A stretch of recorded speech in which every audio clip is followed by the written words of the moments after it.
அனைவருக்கும் வணக்கம். என் பேர் வெற்றி தமிழன், நாம் தமிழர் கட்சி.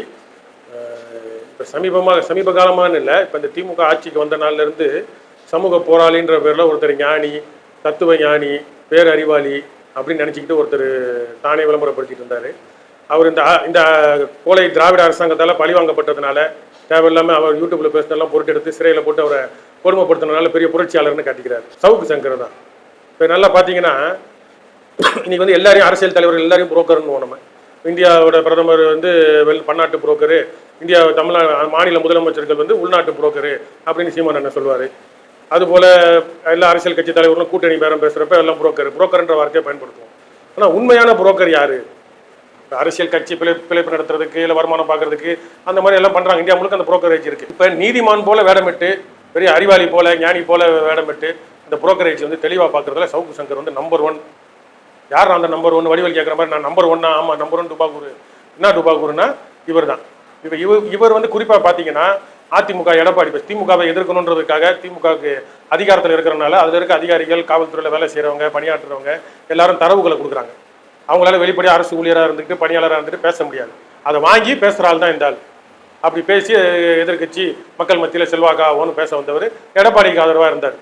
விஜய் வந்தோன்னே என்ன பண்ணார்? விஜய்க்கு ஒரு தட்டை போட்டு இலையை போட்டு வைப்போம், அவரும் நம்ம சோறு போடுவாருன்ற மாதிரி இதில் விஜயை புகழ்ந்தார். விஜய் அப்புறம் இகழ்ந்தார். அப்போ அவரோட நோக்கம் என்னன்னா திமுக அரசாங்கம் வீழணும். இது நியாயமான கோரிக்கை தான். ஏன்னா திமுக அரசு எதுவும் நல்லது செய்யலை, மக்கள் நலன் செய்யலை, இந்த திராவிட டுபாக்கூர் அரசாங்கம் வீழணும். அது பிரச்சனை இல்லை. ஆனால் அதற்காக எங்கே வேணால் வாய வைக்கலாம், எங்கே வேணால் என்ன வேலை வேணால் செய்யலாம், எச்சக்கலை வேலை செய்யலான்றதை சவுக்கு சங்கர் திட்டமிட்டு தெளிவாக செய்கிறார். சீமான் என்ன புகழ்ந்த காலம் நிறையா இருக்குது. இவர் கைது செஞ்சு இவர் வீட்டில் போய் பீயை கரைச்சி ஊற்றினப்ப எதிர்ப்பு தெரிவிச்சதில் இவர் எடப்பாடியோட சந்திச்சு எடப்பாடிக்கு ஆதரவு வந்தால் எடப்பாடி தெரிவித்தார் ஒன்று. சீமான் என்ன நேரம் அழைத்து பேசினார், அவரும் எதிர்ப்பு தெரிவித்தார். விஜய் எங்கே பேசினார்? சீமானுக்கு அறிவு இல்லைன்ற வார்த்தையை வந்து இவர் பயன்படுத்துகிறார். யார்? சவுக்கு சங்கர். ஸ்டாலினுக்கு இருக்குதா இல்லையான்னு ஸ்டாலினை நேராக போய் பார்த்துருக்கிறேன். சீமான் ஸ்டாலினை பார்த்தனால பிரச்சனைன்ற ஒரு சாவு வீட்டில் போய் பேசினது. நீ ஸ்டாலினை பார்த்தேன்னு பேசியிருக்கிற. ஸ்டாலினையும் உதயநிதியும் ஒரு ரூமில் தனியாக நான் பார்த்து பேசினேன்னு இருக்கேன். என்ன டீலிங் போட்டேன்? எவ்வளோ புரோக்கர் வாங்கினேன்? எதிர்க்க உட்காந்துருக்க பொண்ணு நம்ம கண்டு நேராக பார்த்த மாதிரி இத்தனை கோடி அத்தனை கோடி இந்த செக் வாங்கினாங்க, காசு வாங்கினாங்கன்னு அந்த பொண்ணையும் கூட்டிகிட்டு போய் ஸ்டாலினை பார்த்தியா? இல்லை எவ்வளோ செக் வாங்கினீங்க, இல்லை எவ்வளோ காசு வாங்கினீங்க? நீ எதுக்கு ஸ்டாலினை பார்க்கணும்? எவ்வளோ தூரம் எதிர்த்தது நீ தான், எதுக்கு பார்க்கணும்? ஊடகங்களையும் அவர் பத்திரிகையாளர்னு சொல்லிக்கிறார், ஜேர்னலிஸ்ட் அப்படின்னு சொல்லிக்கிறார். ஜேர்னலிசம் அப்படின்னு பார்த்தீங்க அப்படின்னா எல்லாமே இன்றைக்கி ஒரு துறை தான். இப்போ பொறியியல், மருத்துவம், வழக்கறிஞர் எல்லாமே வந்து படிப்பு சார்ந்து தகுதி சார்ந்து நம்ம தேர்வான பிறகு தான் ஒரு பிஇ முடித்தா தான், இப்போ பொறியியல் படிப்பு முடித்தா தான் பொறியாளர், எம்பிபிஎஸ் மருத்துவ இளங்கலை முடித்தா தான் மருத்துவர் அப்படின்னு இருக்கப்ப ஜேர்னலிசம்னு படிப்பு இருக்குது. ஜேர்னலிசம் படித்தவனா நீ? டிப்ளமா படிச்சியா, பட்டையல் படிச்சியா, இல்லை பட்டம் படிச்சியா, இல்லை வேறு ஏதாவது காத்தாடி பட்டம் ஒட்டியா? உனக்கு எழுத படிக்க தெரியும், உனக்கு தரவுகள் கிடைக்குது, ஆள் அதிகாரத்தில் இருக்கிறவங்க அதிகாரிகள் அரசு இயந்திரங்கள் உனக்கு கொடுக்குது, அதை வாங்கிட்டு குலைக்கிற நீ. அவ்வளோதானே ஒழிய என்னமோ அறிவு பொங்கி வலிது நீ சமுதாயத்தில் ஏதோ புரட்சியாளர் மாதிரி சீமானை பற்றி இவ்வளோ பேசுகிற. இந்த 7 பேர் விடுதலையை வந்து தமிழ்நாட்டில் பேசுனது யாரா? நீ ஏதாவது தரவுகள் எடுத்து வச்சு பேசுனியா? சீமான் சிறைக்கு சென்று வந்த பிறகு, வேலூர் சிறைக்கு சென்று வந்த பிறகு இது வரைக்கும் படுக்கையில் தன் மனைவி கூட ஒரு தமிழை வந்து ராஜீவ்காந்தி கொலை வழக்கு ஐயோ வாய மூடு தலைவனை வாய மூடுன்னு அந்த உளவியலாக தமிழனை மீட்டது யார்? உன்ன மாதிரி புரோக்கர் வேலை பார்த்துட்டு இருந்தாரா சீமானு? அதில் ஏதாவது காசு வந்துச்சா? அதில் எவ்வளோ பெரிய போராட்டம், எத்தனை சிறைகள், எவ்வளோ பிரச்சனைகள். இன்னும் காங்கிரஸ்காரனும் பாஜகக்காரனும் பேரறிவாளன் ஸ்டாலின் கட்டி பிடிச்சிட்டான், ஒரு தேச துரோகியை கட்டி பிடிச்சிட்டான்னு சொல்கிறானுங்க. அப்பேற்பட்ட இந்த இந்திய அரசாங்கமே வந்து வேறு வழி இல்லாமல் விடுதலை செய்கிறதுக்கு முனைப்பாக இருந்ததுக்கு காரணம் யார்? சீமான் எதுவும் செய்யலை, ஒரு கவுன்சிலர் ஆகலை, ஒரு எம்எல்ஏ ஆகலை, ஒரு எம்பி ஆகலை. உன்ன மாதிரி புரோக்கர் மாமா பேருக்கு இருந்தாங்கன்னா எப்படி ஆக முடியும்? யூடியூப்பில் எப்படி இருந்துக்கிட்டு நீ புரோக்கர் வேலை பார்த்துட்டு இருந்தீங்கன்னா? நாம் தமிழர் கட்சியில் இருக்கிறவங்களாம் வந்து ஆபாசமாக பேசுகிறவங்களாம், எதுவும் தெரியாதவங்களாம், சாட்டை துறைமுருகன் ஒருத்தரை வச்சுக்கிட்டு நீ பேசுகிற. அது ஒரு சில வார்த்தைகள் எல்லாருமே பேசுகிறது தான். கருணாநிதி பாவாடா நாடானாரு, அப்போ அது என்ன வார்த்தை? அண்ணாதுரை பேசாதது என்ன? படி தாண்டாத பத்தினி என்ன? ஈவ ராமசாமி பேசாதது என்ன? எம்ஆர் ராதா என்னென்ன பேசியிருக்காரு? இதெல்லாம் உனக்கு தெரியாதா? மேடைகளில் பேசுகிறது வேறு, நேர்காணல்களில் பேசுகிறது வேறு, பொதுக்கூட்டங்களில் பேசுகிறது வேறு அப்படின்ற ஒரு பழக்கம். அப்படி தான். இப்போ நாஞ்சில் சம்பத்தை பேட்டி எடுத்தீங்க அப்படின்னா நேர்காணலில் உட்காந்து அப்படி நாகரிகமாக பேசுவார், அவர்களே இவர்களே ஏதாவது பேசுவார். இப்போ மேடையில் பேசுனீங்கன்னா அவன் தலை வச்சது 4வது பிளாட்ஃபார்ம், ரயில் வந்தது 2வது பிளாட்ஃபார்ம், ஜகத் கஸ்பார் அவன் வந்து பகல்லையே பாவம் செய்கிற பாதிரி பொறுக்கி அப்படின்னு பேசுனதெல்லாம் யார்? பொதுக்கூட்டத்தில் அப்படி பேசுவான் அந்த ஆள் நாஞ்சில் சம்பத். இது எல்லா இடத்துலையும் அப்படி நடக்கிறது தான். அப்படி அது ஏதாவது அவதூறு குற்றச்சாட்டுனா வழக்கு போடுவாங்க, இல்லை ஏதாவது நடவடிக்கை எடுப்பாங்க. நடவடிக்கை எடுக்கிறதுக்கு நம்ம புகார் கொடுக்கணும். இதுதான் உலக வழக்கம்.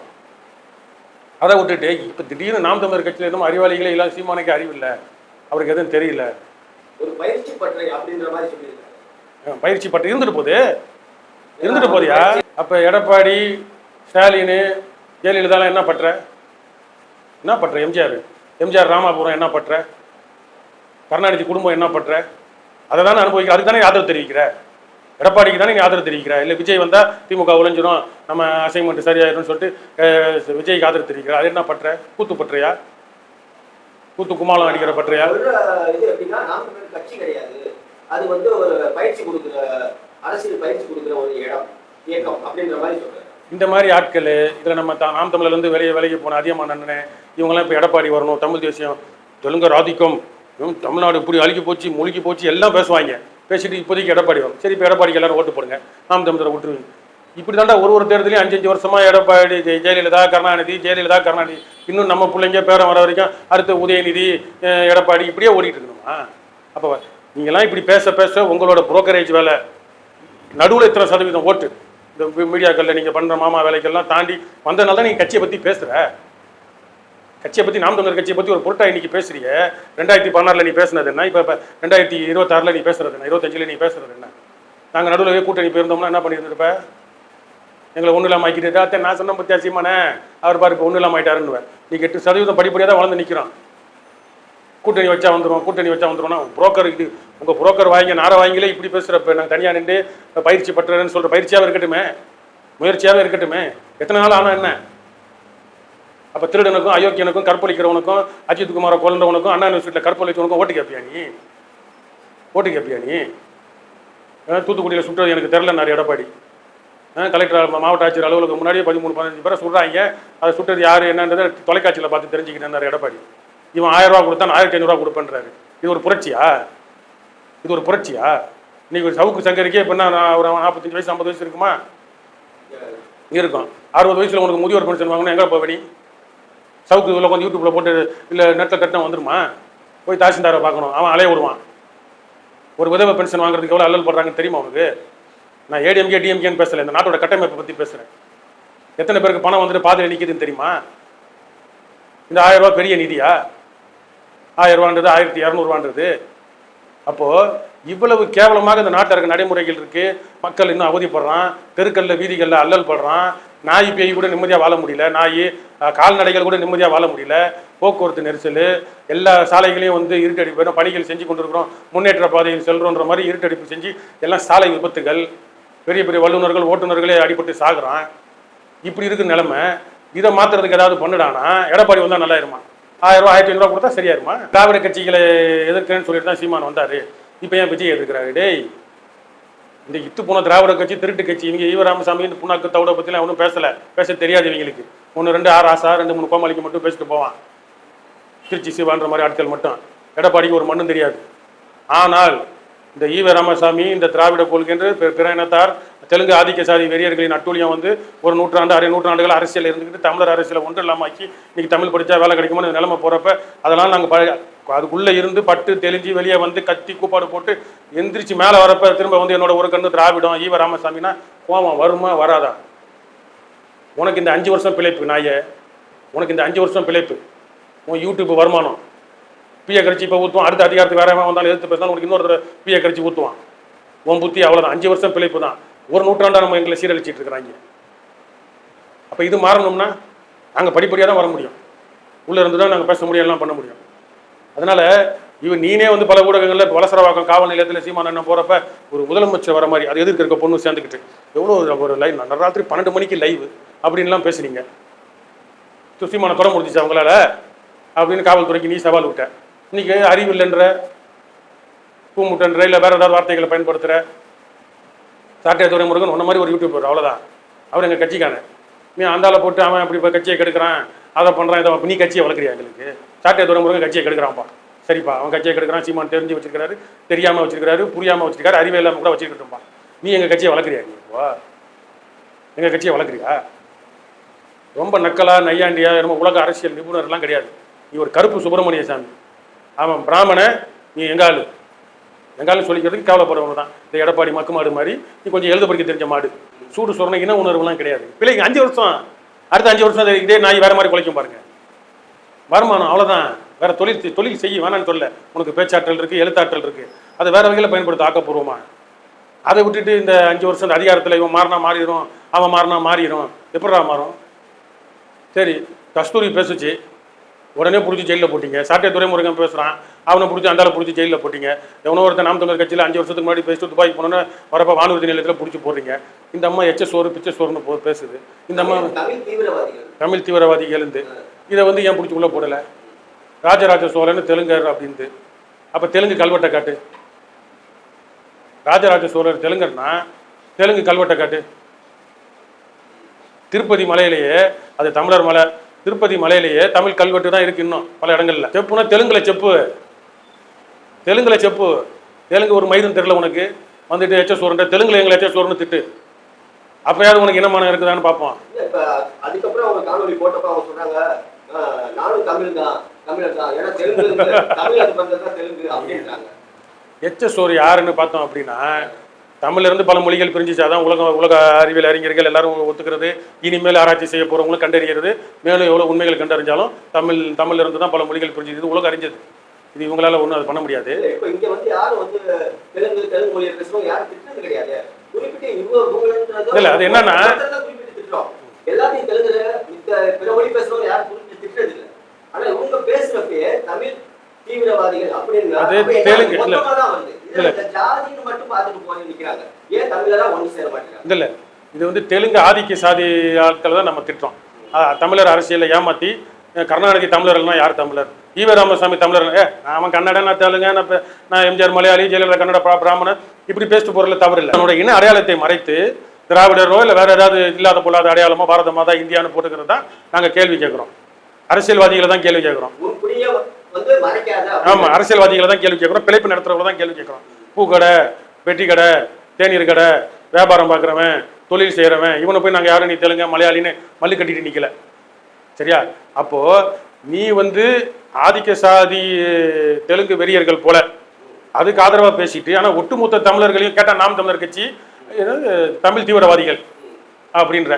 அப்போ இதே எங்களுக்கு உண்மையிலே நியாயமாக கேட்குறேன். இதே இது நீ ஒரு தெலுங்கு நாட்டில் போயிட்டு நாங்கள் இருந்துக்கிட்டு சந்திரபாபு நாயுடுவோ இல்லை தெலுங்கர்கள்லாம் வந்து பிராமண கலப்பு, சமஸ்கிருதமும் தமிழும் கலந்தெல்லாம் தான் தெலுங்கு வந்துச்சு அப்படி இப்படின்னு உங்களை பற்றி சொன்னோம்னா எங்களை சும்மா விடுவாங்களா?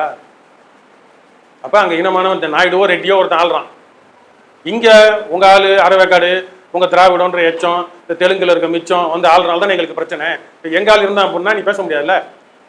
நீ பேசுனீங்கன்னா அதுக்கான தண்டனை அனுபவிப்பல. இதுதான் எங்களோட கோரிக்கை. அந்த ஆள் எங்களால் பேச முடியுமா? போயிட்டு நாங்கள் இப்படி பேச முடியுமா? அதாவது கன்னடம், தமிழ்ல இருந்து கன்னடம் போச்சு, தாய் பிள்ளை உறவுன்னு கமல் பேசினாரு, அதுக்கே கொப்பளிக்கிறாங்க. ஒன்றும் குறைவா பேசலை, உயர்த்தியும் பேசலை, தாழ்த்தியும் பேசலை, பாசமாக பேசினாரு கமல். என்னைக்கு இல்லாமல் என்னைக்கும் நல்ல முறையாக பேசினாரு. அதுக்கே வந்து ஒரு முதலமைச்சர்லேருந்து நீதிபதியிலேருந்து எல்லாரும் பேசுகிறான். அப்போ அவங்களாம் என்ன வெறியர்கள்? அப்போ எனக்கு என்னன்னா, இந்த அம்மா பேசுறது ஒரு வகையில் இந்த அம்மா தெலுங்குல இந்த அம்மாவுக்கு தனி மனித ரீதியாக நம்ம சொல்லிக்கிறது. நீ தெலுங்கு இனவெறி, தெலுங்கு பற்று, ராஜராஜ சோழன் எவனாவது ஈஸ்நாதரையும் தெலுங்குன்னுவ, எப்படி காமாட்சி நாயுடு ஐயா மோடியும் தெலுங்கு, எல்லாருமே தெலுங்குன்ற மாதிரி நீங்கள் எல்லாரும் அப்படி சொல்லுவீங்க. சொல்லிட்டு போங்க, ஆனால் உன் தெலுங்குல பேசுங்க, உன் தெலுங்குல செப்புங்க. அப்போ அப்படியாவது உனக்கு இன உணர்வு வருதான்னு பார்ப்போம். அதை பார்த்து எங்கள் மண்டுங்களுக்கு இந்த கருணாநிதி தமிழர்னு, திராவிட தமிழர்னு, தமிழனாக இருந்துக்கிட்டும் கருணாநிதிக்கு, ஈவே ராமசாமிக்கு சொம்படிச்சுக்கிட்டு இந்த ஆட்களும் வந்து கொஞ்சம் புரிஞ்சுக்கணும். சூடு சொல்கிறேன், இந்த மாதிரி ஆளுங்க இருந்தால் தான் நம்ம ஆட்களுக்கும் சூடு சொன்னோம். இந்த பொம்பளை தெரிய மாட்டேங்குது, வெறும் சோசியல் மீடியாவில் மட்டும் பேசு. போய் கலைஞர் டிவியில் பேசு, உங்கள் கூட்டணி கட்சி தொலைக்காட்சி சன் நியூஸில் பேசு, வேறு ஏதாவது மெகா டிவி, வேறு எங்கெங்கே இருக்காங்க எல்லா இடத்துலையும் பேசு. அதை பார்த்தாது எங்கள் ஆளுங்களுக்கு கொஞ்சம் புத்தி வருதான்னு பார்ப்போம். அதான் இவன் தெலுங்குன்னு சொல்லிட்டோம்ல, தெலுங்கு ஆதிக்க சாதி வெறியர்கள் தான் அதிகாரத்தில் இருக்கிறான். ஸ்டாலினை பார்த்து நக்கல் பண்ணா, இல்லை வேற ஏதாவது அரசியல் ரீதியாக கேள்வி கேட்டா, ஏன் சவுக்கு சங்கரே வாயில தான் பேசினார், வேற எதுவும் பேசல, பிய கரிச்சி ஊத்துனேன், இதெல்லாம் பண்றீங்க. இந்த பொம்பளைக்கு ஒரு வழக்கு போடுங்க, இல்லை ஒரு விசாரணைக்கு கூப்பிடுங்க, கொஞ்சம் புத்திக்கிட்டு இருமான்னு ஒரு எச்சரிக்கை விடுங்க. அப்படின்னா தான் கொஞ்சம் பயம் வரும். நம்ம தேவையில்லாமல் பேசக்கூடாது, நம்ம பிழைக்க வந்த இடத்துல நம்ம பாட்டுக்கு பிழைச்சிக்கிட்டு நல்லா இருந்துட்டு போவோம் அப்படின்னு சொல்றதை விட்டுட்டு இவங்களை தூண்டி விடுறது, இவங்க அமைதியாக இருக்கிறது இவங்க ஊக்குவிக்கிறதுக்கான அர்த்தம். இது வந்து தமிழர் அல்லாதோர் இந்த தெலுங்கு சாதி ஆதிக்க வெறியர்கள் அதிகாரத்தில் இருக்கிறாங்க இந்த ஸ்டாலின் அப்படின்றது நல்லா தெரியுது. இந்த மக்களுக்கு இன்னும் புரியணும், தமிழனுக்கு இன்னும் மானம் கெட்டு போய் நீ திமுகவில் இரு இல்லாமல் போ, அதிமுகவில் இரு இல்லாமல் போ, தேவையில்லாமல் இந்த திராவிடம்ன்ற வார்த்தையை உச்சரிக்கிறதை விட்டு ஒழிங்க. இந்த மாதிரி அவன் எப்படி கிளம்புறான், கன்னடம் வந்து சூடு சொரணையோட அவன் நியாயமாக கோவப்பட்டாலும் பரவாயில்ல, சம்மந்தம் இல்லாமல் கோவப்பட்டு ஏறி அடிக்கிற லெவலுக்கு இன கலவரத்தை உண்டாக்குவேன்ற லெவலுக்கு கன்னட முதலமைச்சர்லேருந்து எல்லாம் பேசுகிறான். ஒரே கூட்டணி, இந்தியா கூட்டணி, சந்தியா கூட்டணி, நதியா கூட்டணின்னு பேசிட்டு சோனியா காந்தி பொத்திக்கிட்டு இருக்கு, ராகுல் காந்தி பொத்திக்கிட்டு இருக்கிறான். மோடி பாரத் மாதா, மங்கி பாத்து, டாங்கி பாத்து பேசுகிறவன் என்ன பண்ணிட்டு இருந்தாரு? ஏய் எல்லாம் ஒரே நாடு ஒரே மொழி எல்லாம் ஒன்றா இருக்கிறோம், நீங்கள் என்னடா அப்படி பேசுகிறீங்க, ஏன் சண்டை போட்டுக்கிற? அவன் கமல் நல்லா தானே பேசினாரு, விடு பார்த்துக்கலாம்னு சொல்ல வேண்டியது தானே. சரி, மோடி வந்து எதிர்கட்சி, அவங்களுக்கு அவங்க கட்சி தலைவர் பேசணுமா இல்லையா, இந்தியா கூட்டணி ஏன் பேசலை? அப்போ இவ்வளோ சூடு சொர்ணையாற்று தமிழன் எல்லாரும் அப்படி இருப்பான்னு நினச்சிக்காதீங்க. வசதியா இருக்கு. இது எவ்வளவு நாளைக்கு இருக்கும்? அடுத்த தலைமுறை மாறும். இல்ல எல்லா ஊர்லயும் ஜாதி இருக்கு. ஆந்திராலையும் இருக்கு, கேரளா ஒன்றிணைய அங்க இணையில இணைய விடாம இருக்கிறது இந்த பிசாசுகள் தானே. வந்துடும் இங்க இணைய விடாம இருக்கிறது இந்த திராவிட பிசாசுகள் தானே. தமிழ் படிச்சா என்ன வேலை கிடைக்குமா, இன்னுமா நீ தமிழ் பேசுற, இந்த ஸ்கூல்ல சேரடி பல பிள்ளைய இப்படின்னு சொல்லி நம்ம தமிழ்ல வந்து வீட்டை விட்டு நம்ம நாவை விட்டு ஒரு ஓரம் கட்டினது யாரு? இந்த பிசாசுங்கள் கூட கூட கூட கூட இருக்குது.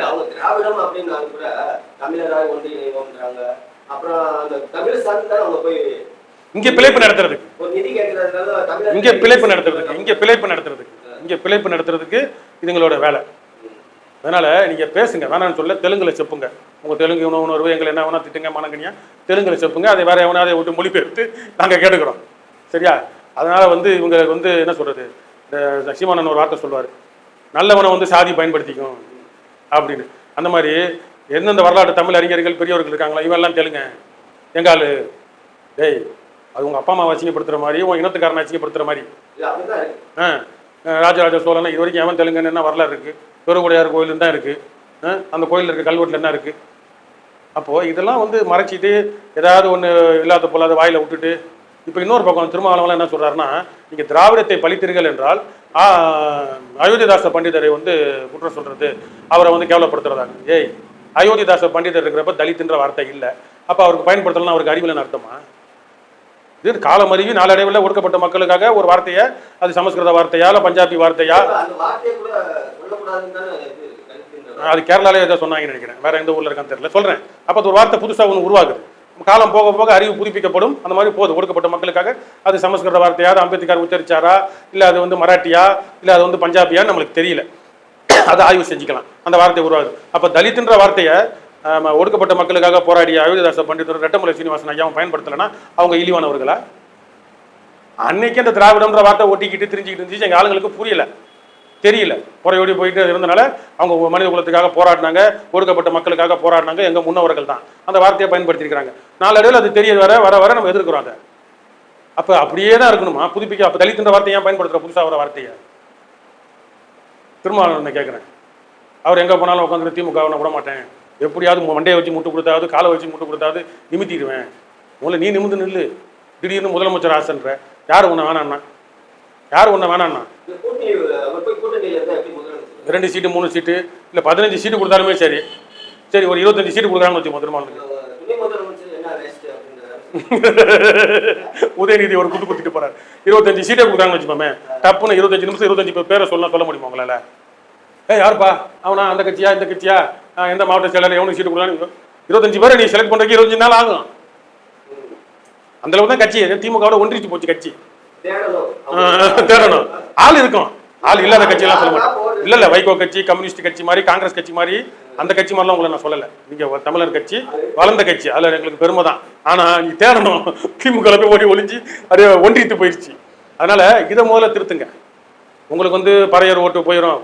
6 சீட்டு கொடுத்தப்பே ஒரு பறையருக்கு தான் சீட்டு கொடுத்துருக்கீங்கன்றாங்க. அப்ப யாருக்காக நீங்க உழைக்கிறீங்க? யாருக்காக உழைக்கிறீங்க நீங்க? ஏர்போர்ட் மூர்த்தி பேசினாருன்னா பறையர்னு சொல்லிட்டு வருவானா? அப்ப என்னன்னு சொல்லிட்டு வரணும்? என்னன்னு சொல்லிட்டு வரணும்? 3% இடஒதுக்கீடு கருணாநிதி கொடுத்தாரு, அவங்க தாய்மொழி பாசத்துல அவங்க சமுதாய மக்களுக்கு கொடுத்தாரு, சிறப்பு. தமிழ்நாட்டில் நீ பறையர் மக்களுக்கு என்ன வாங்கி கொடுத்த? ஒன்றும் கிடையாது. இப்போ பல்லர் சமுதாயம் அதுவே கிளம்பி எழுந்து போராடுது, எங்களை வந்து பட்டியல் பிரிவு வந்து தூக்கி அதே இடஒதுக்கீடு எனக்கு பொது பிரிவில் கொடு, பிற்படுத்த பொருளில் வேறு பிரிவில் கொடு, அந்த பேர் அந்த லேபிள் ஏன் எங்களுக்கு வேணும்னு அவன் ஒரு குற்ற உணர்ச்சியாக பார்க்குறான். அப்போ அவங்ககிட்ட அந்த பேரளவில் நம்மளை தாழ்த்துறானேன்ற அந்த ஒரு எழுச்சி வந்துருச்சுல்ல. நீ இன்னும் தலித்து, நம்ம ஆதி திராவிடர், ஆதி தமிழர்னு சொன்னாலும் பெருமை, நம்ம தாண்டா மூத்த குடி, நம்ம தாண்டா முதல்ல வந்து நம்மள பிரிஞ்சு வந்தோம். அதான் அது வாங்கன்னு சொன்னோம்னா சர்டிஃபிகேட் அந்த பேர் இருக்கு, இவங்க வந்தால் நம்மளுக்கு கோட்டா போயிருமோ அது போயிருமோன்னு பயந்துக்கிட்டு இந்த கோட்டாக்கு இலவசத்துக்கெல்லாம் பார்க்காம புரட்சி செய்ய கிளம்புங்க. சரியா? நீங்கள் அம்பேத்கர் பேசுகிறீங்க, நம்ம இப்போ புரட்சியாளர்கள் பேரெல்லாம் பேசுகிறீங்க, விருது கொடுக்குறீங்க, கட்சி மாநாடு நடத்துறீங்க, ஏதாவது ஒரு மாற்றத்தை நோக்கி வாங்க. உட்காந்துட்டு திரும்ப இதே திமுகவுக்கு முட்டு கொடுக்குறது. இப்போ இந்த இந்த அஜித்குமார் கொலைக்கு என்ன சொல்கிறீங்க, இந்த பையன் கொலைக்கு என்ன சொல்கிறீங்க, இப்போ ஒரு கவினா சாதிய வன்கொடுமை கொலை என்ன சொல்கிறீங்க? இதுக்கும் போதைக்கும் ஜாதிக்கும் சம்மந்தமே இல்லையா? அந்த கவினை கொன்ற ஜாதிக்காரனோட கருணாநிதி கூட்டணி வைக்கலையா அவங்க கட்சியோட ஊக்குவிச்சு? இன்னைக்கு கவினை கொண்டதுக்கப்புறம் ஆதிக்க சாதி, இந்த எதிர் சாதியில் பல சாதிகள் சேர்ந்துக்கிட்டு நியாயப்படுத்தி பேட்டி கொடுக்குறாங்க. அந்த பையன் வந்து அந்த பொண்ணோட பழகி இருக்கக்கூடாது, அப்படி இருந்தால் கொலை செய்யப்படாமல் இருந்திருக்கலாம். ஏன் இவர் பேர் என்ன, இந்த குடும்பி விட்டுட்டு அவர் பேட்டி கொடுக்குறாரு. அவங்க அப்பா அம்மா சொல்லியிருக்கணும், வந்து இந்த பொண்ணு நம்மளுக்கு ஒத்து வராது, நம்ம குளத்திலே பொண்ணை பார்த்துப்போம், அதனால் வந்து இல்லைன்னா அந்த உயிர் போயிருக்காரு. அப்போ கொண்டதை நியாயப்படுத்துகிறாங்க. எவ்வளோ இது வந்து அப்போ கொலைக்கு உடந்தையானவர்கள் இல்லை கொலை ஒரு படுகொலைக்கு ஆதரவாளர்கள். இப்போ ஜெயலலிதாவோ இல்லை வேறு ஏதாவது இரும்பு கரம் கொண்ட மங்கையோ இல்லை ஆண்களோ தமிழ் மகனோ எவனாவது மேலே இருந்தான்னா பிடிச்சி உள்ளே போட்டுடணும், கலெக்ட் எடுத்துடணும். அவங்களெல்லாம் எப்படா நீ ஒரு பொது வெளியில் ஒரு கொலை நடந்திருக்கு அதை எப்படி ஆதரித்து ஒரு சாதி வரியாக பேசுகிறேன்னு பண்ணணும். இன்னும் முகநூல் பதிவு பகுதியில் எல்லா பதிவுகள் எல்லா இடத்துலையும் பார்த்தீங்கன்னா அவனை கொலை செஞ்சதுக்கு ஆதரவாக போட்டுருக்குறாங்க. அவன் வந்து அவன் 4 பொம்பளை பிள்ளைங்களோட கல்லூரியில் படிக்கிறப்ப வேலை செய்கிற இடத்துல டீ குடிக்கிறப்ப நம்மளும் தான் பொம்பளை பிள்ளைங்க அக்கா தங்கச்சி ஃப்ரெண்ட்ஸோட தான் இருப்போம். அவனை பொம்பளை பிடிக்குன்னு போடுறானுங்க.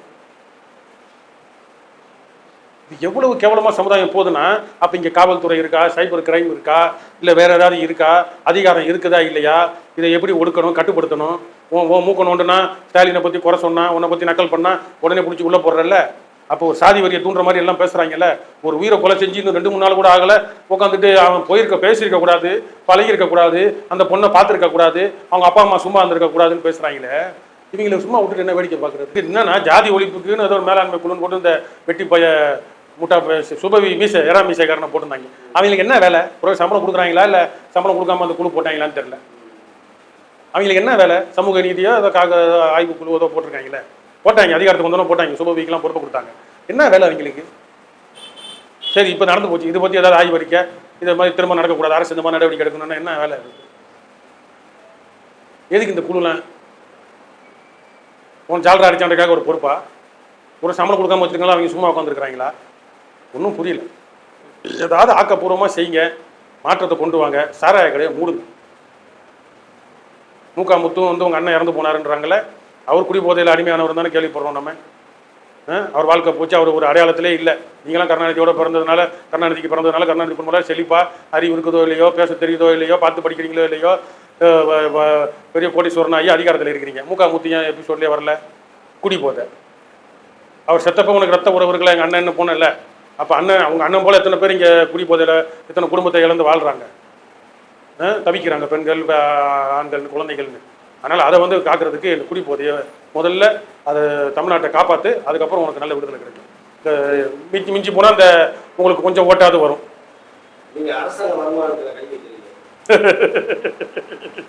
கை வச்சா என்ன, வைக்காட்டினா என்ன? மாற்றம் யோசிங்க. திராவிட மாடல்னு புதுசாக எதாவது பண்ணால் நல்லாயிருக்கும். இது வரைக்கும் பண்ணதெல்லாம் வேஸ்ட், 0.